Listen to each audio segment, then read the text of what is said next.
પોતાની દુકાનના પ્રમોશન માટે, કપડાની દુકાન, એના પ્રમોશન માટે એક યુવક યુવતીએ બ્રિજ પર રીલ બનાવી કાયદાઓનું ઉલ્લંઘન કર્યું. એટલું જ નહીં, એ પછી જ્યારે માફી માંગવાનો સમય આવ્યો તો પોલીસને કહી દીધું, થતું હોય એ કરી લો, માફી નહીં માંગીએ. કાલે વિડિયો બનાવ્યો તો પુલ ઉપર, એનો બહુ વિરોધ કર્યો બધાએ, બરાબર. અને મારી ભૂલ છે, આ વિડીયોમાં હું તમારી પાસે માફી માંગવા આવ્યો છું, બરાબર.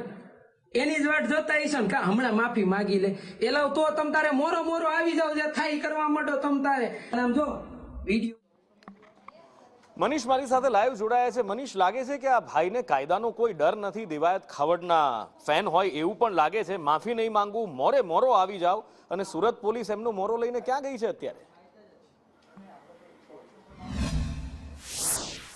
નુપુર, બિલકુલ વાત કરીએ તો કાયદાનો ડર તો હોય છે, પરંતુ સોશિયલ મીડિયામાં જે કહેવાય કે સસ્તી પ્રસિદ્ધિ લેવા માટે આવી રીલ્સ બનાવતા હોય છે. ત્યારે સુરતના કાપોદ્રા વિસ્તારની આ રીલ્સ છે, જ્યાં આગળ કપડાની દુકાનનું બ્રાન્ડિંગ કરવા માટે યુવક યુવતીએ રીલ્સ બનાવી અને એની અંદર પોલીસને સીધો પડકાર ફેંક્યો હતો. પહેલા કહ્યું હતું કે માફી માંગુ છું એવું વિચારી રહ્યા છે ને, પણ માફી નહીં માંગુ, થાય તે કરી લેવું, મોરો કરી લેવું.